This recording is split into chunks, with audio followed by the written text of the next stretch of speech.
And there was an artist, and this artist began to sing this song that struck my attention.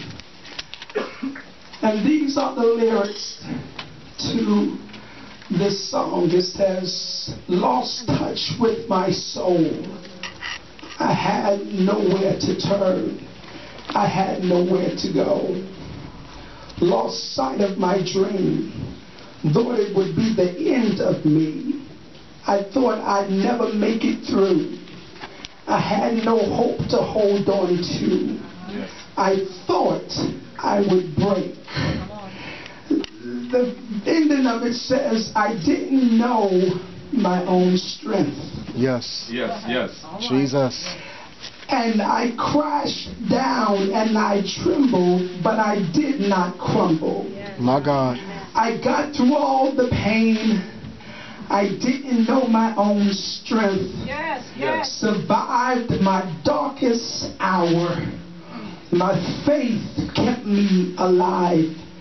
I picked myself back up.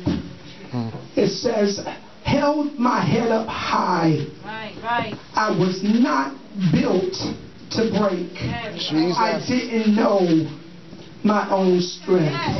Yes. Thank you, Whitney Houston, for those words. Yes. I want to convey to you today, as we are in the midst of what we're dealing with, and God is helping us. Yes. Would you just witness with me to somebody, the person next to you, and just tell them, I wasn't built to break. I wasn't built to break. Yes. My God. That's what I want to talk to you about today. Pastor Nelson, you wasn't built to break. Gethers family, you wasn't built to break. Maranatha Temple of Praise, you wasn't built to break.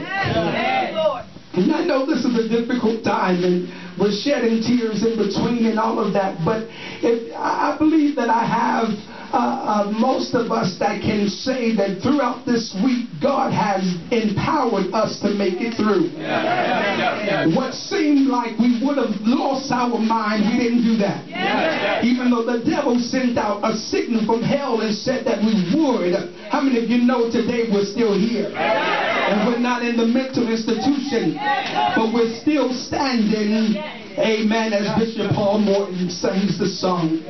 I want to convey to you today that the taste of life can be sweet but bitter. Yes. Why? Because life has a way of knocking the very life out of you, if you can understand that phrase. Yes. If you can understand that, life is full of many twists and turns. Life is full of many ups and downs. Life is full of adventures. There are many times in our lives we experience something that is a big tragedy to us, and we say, I know it just can't get any worse than this. I was sharing with some people that on Friday, last Friday, right before we crossed over into the new year, I said to someone, I said, I don't know, I just feel like I'm going to be hit with double trouble on Monday. And it so happened that I got a couple of phone calls early in the day, and to myself I'm saying, okay, it can't get nothing else can't come after this. And later on I got the other phone call about assistant pastor. Amen. And that's just a part of life. How many of you know we just have to deal with life? You don't have no dictation on life. Whatever happens, it just happens. Let me ask you the question, have you ever experienced a life-shocking moment where it appeared that the worst has happened to you, and just when you thought it couldn't get no worse, a whirlwind came along and the whole bottom fell out? Jesus. Have you ever gone through your day and all was well all day, and right at the end of the day all hell broke loose? Have you ever had your bills figured out for the pay period, and out of the blue life threw a twister at you, and you didn't know what you was going to do and how you was going to make it? Have you ever had life to rock, to shock, your world, to shake your world without a notice at all twice in one day, 3 times in one day, 4 times in one day. When something happens in your life that we have, some things happen that we have caused in our lives, and then there are other things that happen that we did not cause in our life. But you have to learn how, whatever you're dealing with, whatever you're dealing with, you have to learn how to just go ahead and deal with it and allow the glory of God to be revealed in that situation. Hallelujah. Some things, when something happened in your life that we have not caused on ourselves, then we just have to buckle down and just take the responsibility for it if we are the cause. But the question I have in my heart today is, and what's on my mind is, what do you do when you are hit with the hard blow from life that you are not the cause of, and when it's not due to no fault of your own? How do you handle that type of situation? What do you do? Where do you turn? What do you figure out in your mind? Mephibosheth, if he was here, he would tell you what it feels like, how to deal with something that wasn't due to his fault.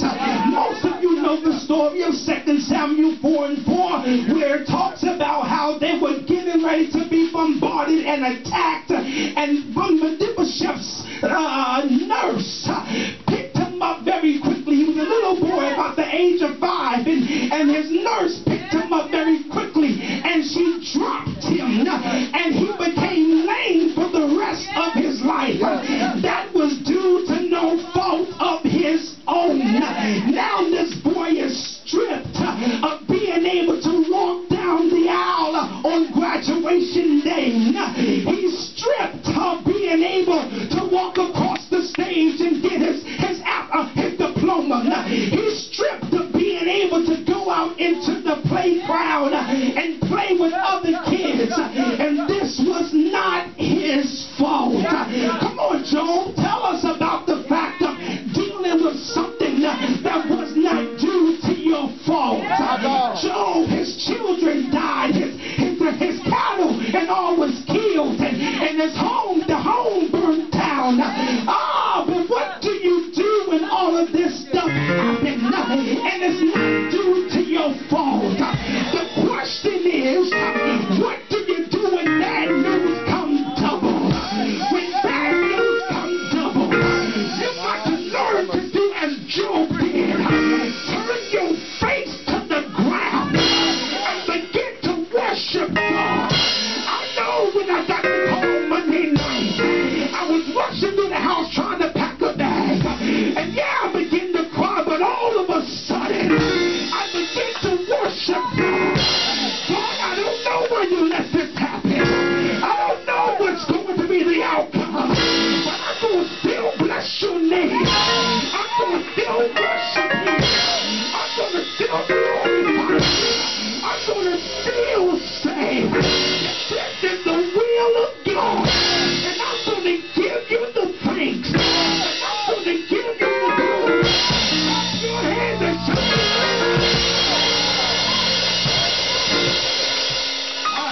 now I need you to understand, I'm almost through. Give me a few more seconds. Your liquid tears many of days is what talks to God for us. What I am conveying to you is this. Life will throw change in each of our directions.